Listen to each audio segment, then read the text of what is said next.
안녕하세요.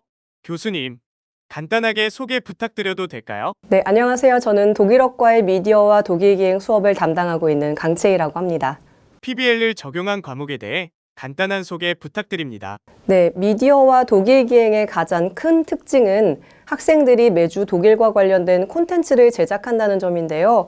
한 나라의 다채로운 모습을 교수자의 시선으로 해석해 학생들에게 전달하는 기존의 강의 방식과는 다른 학생들이 만들어가는 수업입니다. 이 수업은 PBL 수업과 플립드 러닝이 혼합된 유형의 수업이라고 보면 되는데요. 학생들은 강의 시간에 다룰 주제를 미리 학습해와야 하고요. 1시간가량 제 설명을 듣고 나머지 시간 동안 조사한 내용을 바탕으로 팀원과 함께 토의를 하면서 팀별로 SNS 게시글을 함께 만들어가는 시간을 갖습니다. 그런 뒤에 개별적으로 SNS 게시글을 발행합니다. 그래서 현재 학생들이 195개의 게시물을 발행했습니다. PBL 수업을 준비하는 과정에서 가장 중점을 둔 부분은 무엇인가요? 제가 초점을 두는 부분은 소통과 동기부여입니다. 강의 계획서를 작성할 때 세계 시민 역량이라는 부분에 체크하는 부분이 있잖아요. 사실 세계 시민 역량을 기르려면 내 바로 옆에 있는 친구와 자유롭게 소통하고 서로의 의견을 존중하는 것, 그리고 서로를 이해하고 공감하는 것이 기본이라 생각합니다.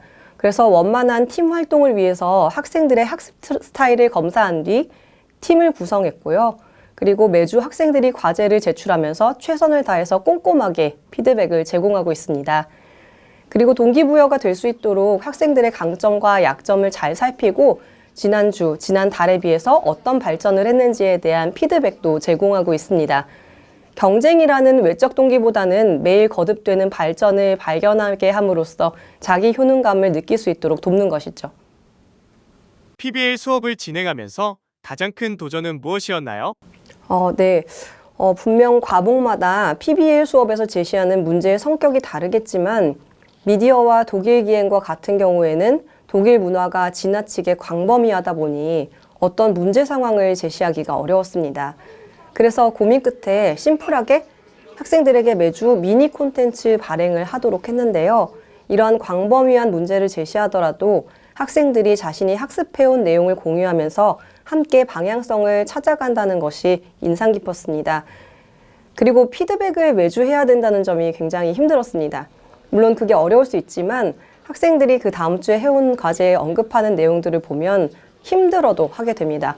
예를 들어서 과제만 제출해도 되는데 교수님 지난번에 주신 피드백을 반영해서 이렇게 새롭게 작성해봤고 이번에는 이렇게 변화를 줬습니다 라는 학생의 메시지를 받았는데 이렇게 피드백을 통해서 학습 동기를 얻는 모습을 보면 저절로 피드백을 하게 되고 앞으로도 학생이 어떻게 발전할지가 굉장히 궁금해집니다.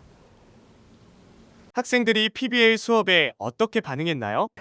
제가 관찰한 바에 따르면 학생들은 PBL 수업 좋아합니다. 적어도 미디어와 독일기행 수업에서는 학생들이 서로 소통하는 즐거움을 느끼고 있고 함께 콘텐츠 발행을 즐겁게 하고 있습니다. 공동 콘텐츠 발행이 점수에 포함이 되지 않는데도 열심히 한다는 것은 진심으로 즐긴다는 의미라고 볼 수가 있을 것 같습니다. 어쩌면 팀플이 점수에 들어가지 않기 때문에 가능한 것이 아닐지 생각도 들기도 합니다. PBL 방식의 수업을 다른 교수들에게 추천하시겠습니까? 그 이유는 무엇인가요? 네, 저는 PBL 수업을 적극적으로 추천합니다. 특히 PBL 수업은 학습자 중심의 학습 환경을 조성해서 학생들이 수동적으로 지식을 받아들이는 대신 능동적으로 참여할 수 있도록 돕는다는 점에서 매우 효과적입니다. 제가 느낀 가장 큰 장점은 학생들이 스스로 문제를 정의하고 해결 방안을 모색하면서 자연스럽게 동기부여를 받는다는 점인데요. 또한 학생들 간의 협업과 소통을 통해서 다양한 시각을 공유할 수 있고 학습 결과가 더욱 풍부하고 입체적으로 완성됩니다. 저는 학생들과의 상호작용을 중시하고 학생들의 성장 과정을 지켜보면서 기쁨을 느끼는 편입니다. 그래서 PBL 수업을 진행하면서 학생들이 점차 자신감을 얻고 자기 효능감을 느끼는 모습을 볼 때 큰 보람을 느낍니다. 물론 매주 꼼꼼하게 피드백을 제공하는 과정이 다소 힘들 수 있지만 학생들이 발전하는 모습을 확인하는 순간 그러한 노력이 전혀 아깝지 않게 느껴지고 있습니다. 그리고 PBL 방식은 교수자에게도 지속적인 성장과 학습을 요구하기 때문에 교수님들께서도 새로운 도전을 하면서 발전할 수 있는 경험을 해보실 수 있을 거라 생각합니다. 저는 다른 교수님께도 PBL 수업을 적극적으로 추천드리고 싶습니다. 안녕하세요. 간단하게 소개 부탁드려도 될까요? 안녕하십니까. 저는 독일어과에 재학 중인 김태원입니다. PBL 수업을 처음 경험했을 때 첫인상은 어땠나요? PBL 수업은 전통적인 강의식 수업과 크게 다르기 때문에 확실히 처음에는 낯설고 도전적으로 느껴졌습니다. 하지만 PBL 수업에서 다루는 문제들은 정해진 답이 없는 열린 문제들이기 때문에 초기에는 조금은 혼란스러움이 존재하였습니다. 그렇지만 PBL 수업에서는 팀 활동이 중심이 되므로 다른 학생들과의 협력을 통해 다양한 의견을 듣고 생각을 공유하며 문제를 해결해가는 과정에서 팀원들과 어떻게 협력해야 하는지를 배울 수 있었습니다. 또한 PBL 수업은 현실 세계의 복잡한 문제를 다루기 때문에 학습의 실용성과 수업에서 배운 내용의 적용 가능성을 직접 체감할 수 있었습니다. 이에 더해 일반적인 수업에서는 교수님의 역할이 지식 전달자로서의 역할을 하지만 PBL 수업에서는 학습 촉진자로서의 역할을 한다는 점이 새롭게 느껴졌습니다. 이런 PBL 수업은 처음에는 도전적이고 낯설게 느껴졌지만 동시에 흥미롭고 혁신적인 학습 경험이라는 점에서 흥미로웠습니다. 전통적인 강의와 비교했을 때 PBL 방식의 가장 큰 차이점은 무엇이라고 생각하시나요? PBL 방식의 수업과 기존 수업 방식의 가장 큰 차이점은 학습자의 능동적 참여라고 생각합니다. 전통적인 강의에서는 교수님이 지식을 전달하고 학생들은 수동적으로 정보를 받아들이는 경향이 있었습니다. 하지만 PBL 수업 방식에서는 학생들이 수업의 주체가 되어 적극적으로 참여합니다.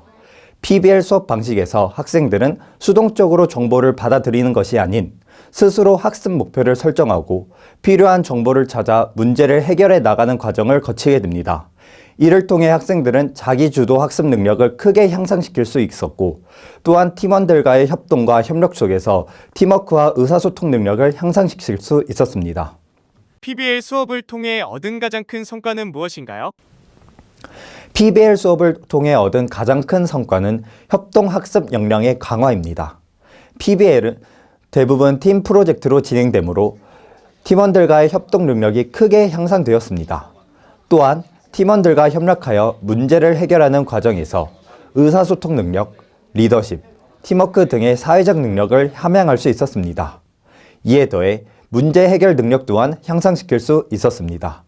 PBL 수업에서는 실제적이고 복잡한 문제를 다루기 때문에 문제를 분석하고 해결책을 모색하며 결론을 도출하는 과정을 필수적으로 경험합니다. 이러한 경험들을 통해 비판적 사고력과 창의적 문제 해결 능력을 발달시킬 수 있었습니다. 우리 학교에서 진행하는 PBL 수업을 개선하기 위해 어떤 점이 필요하다고 생각하시나요? PBL 수업의 개선점으로는 학생들이 PBL 수업이 어떤 것인지 더 명확히 이해하는 것이 필요하다고 생각합니다. 대부분의 학생들은 기존의 전통적인 수업 방식에 익숙해 있기 때문에 PBL 수업에 대한 개념과 PBL 수업이 어떻게 진행되는지 또한 어떠한 방식으로 평가가 이루어지는 것에 대한 지식이 부족합니다. 실제로 저 역시도 PBL 수업을 처음 경험해 보는 것이었기 때문에 기존의 수업 방식과 다른 PBL 수업을 처음 경험했을 때 조금은 혼란스러운 점이 있었습니다. 이를 극복하기 위해 PBL 수업에 대해 더 구체적인 오리엔테이션 실시로 학생들의 이해도를 높이고 PBL 수업을 적응하기 어려운 학생들에 대한 개별화된 지원 방안이 필요하다고 생각합니다. 이러한 개선 노력을 통해 PBL 수업의 질을 높이고 학습 효과를 극대화할 수 있을 것입니다. 안녕하세요. 간단하게 소개 부탁드려도 될까요? 안녕하세요. 독일어과 박세연입니다. PBL 수업을 처음 경험했을 때 첫인상은 어땠나요? 처음에는 저의 내향적인 성격 때문에 수업 방식이 다소 낯설고 어떻게 참여해야 할지 고민이 많았습니다. 기존의 교수님께서 PPT로 설명하는 강의 방식과는 확연히 달라서 익숙하지 않은 점에서 오는 그런 약간의 두려움도 있었습니다. 하지만 제가 조사해온 내용에 조원들의 다양한 관점이 더해지니까 다채로운 결과물이 나왔고 그 결과물에 대한 뿌듯함이 굉장히 컸습니다. 그래서 지금은 조원들하고 더 적극적으로 참여하기 위해 더 노력하고 있습니다. 전통적인 강의와 비교했을 때 PBL 방식의 가장 큰 차이점은 무엇이라고 생각하시나요? 전통적인 강의는 교수님께서 일방적으로 지식을 전달하는 형태라면 PBL은 학생들이 능동적으로 참여하고 서로의 관점을 공유하며 문제를 해결한다는 점이 가장 큰 차이라고 생각합니다. 제가 조사한 내용에 다른 친구의 시각이 접목되면서 저는 생각지도 못했던 새로운 측면에 대해 고민해 볼 수 있었는데 이런 점에서 PBL 방식이 기존 방식보다 더 유익하다고 느꼈습니다. 우리 학교에서 진행하는 PBL 수업을 개선하기 위해 어떤 점이 필요하다고 생각하시나요? 저는 개인적으로 조 구성 방식에 있어서 개선이 필요하다고 느꼈습니다. 미디어와 독일 기행 수업은 학기 초에 했던 학습 스타일 검사를 바탕으로 조 편성을 해서 각기 다른 성향을 가진 학생들이 한 팀을 이루고 있습니다. 다른 수업에서도 종종 앞뒤 사람하고 이야기를 나눠보세요 하는 그런 과제가 주어집니다. 하지만 같이 모인 사람들 모두가 다 내성적인 경우에는 토의를 활발하게 못하는 경우도 생기는데 이런 상황을 고려해보면 랜덤보다는 조원 개별 성향을 고려하여 조 편성을 했을 때 PBL 수업이 더 원활하게 진행될 것 같습니다. PBL 수업의 수강을 다른 학생들에게 추천하시나요? 그 이유는 무엇인가요? 네, 저는 PBL 수업의 수강을 다른 학생들에게도 적극 추천합니다. 수업을 들으면서 아, 맞다. 역시 인간은 사회적 동물이었지 라고 느끼는 순간이 정말 많았습니다. 잊고 있던 협력의 가치를 알려주는 수업이었습니다. 그리고 단순히 지식을 배우는 것을 넘어 스스로 탐구하고 문제를 해결하는 능력을 키울 수 있는 좋은 기회이기 때문에 다른 학생들에게도 PBL 수업 방식을 추천하고 싶습니다.